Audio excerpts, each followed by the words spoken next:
Can you use an SBA loan for real estate? Come on, man, that's too easy. Actually, that's one of my specialties. Because now you can buy a business that's producing cash flow and the real estate that is attached to. Let's do it. I'm going to come over here to the many websites that I know, but I'm going to click on this random one that says must have real estate included. Right there. And, you know, I don't want to work the damn thing, so I'm going to click must be absentee too. Right there. Here's a distillery in Georgia, and the asking price is $10 million. This is the cash flow, how much goes to the owner.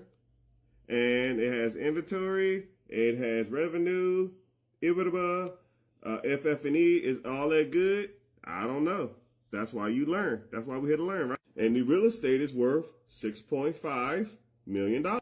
Before we get started on the calculations, I'm going to let you know something. So they have three type of, for the most part, SBA loans.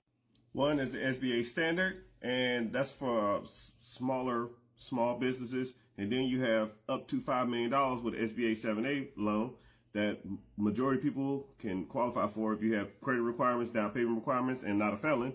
And then you have what's called the SBA 504. And 504 is when you buy the real estate and the business that's producing cash flow at the same time. So it's almost like one hand washes the other. That means you buy a real estate and then the business will pay for the real estate. But there's also other perks too. The standard commercial down payment is about 20% down on an investment property. So with a 504, you can get away with either 10% down, and if you agree to a cash injection or equity stake from the owner, you can buy real estate and the cash flow producing asset that pays for the business with 5% down.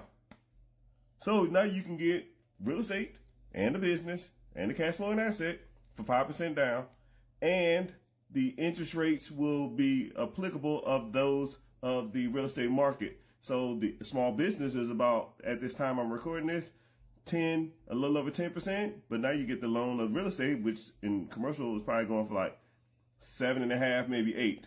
So now you get a cheaper interest rate, and you get lower level of entry, and you get the cash flow and producing asset.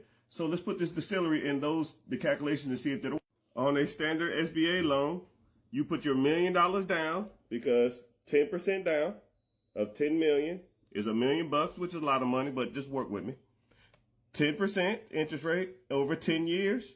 The payment is 1.4 million. You cash flow 2.3, and that's a difference of $837,000 to you.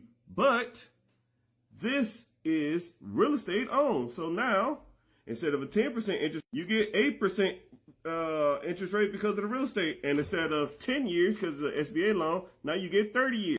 And now instead of you paying $1.4 million of payment, now you pay $799. But you're still cash flowing the $2.3 million. So cash flow coming in $2.3 million minus the $799 equals $1.5 million. So now you made an extra $800,000 a year just because you bought the real estate with the business instead of just doing it, just the business. And $1.5 million over 12 months is about $125,000. $1.5 million, but you borrowed it from a line of credit or an investor, that $1.5 million for that down payment. You pay them that $1 million back. You make $500,000 a year and you ain't got no money in the deal. Man, this is comically easy. Comically. But I teach you how to do it. I got a free class, link in the bio, called Be Your Own Boss. Join it, learn, and if you want to move forward on this type of stuff, I'm teaching. I can't buy them all, people. I can't buy them all. But I can teach you how to buy some. I can teach you how to find them, scale them, evaluate, sell them. And you be caked up like your boy, Mr. Richard. And at least like and follow. See you in class.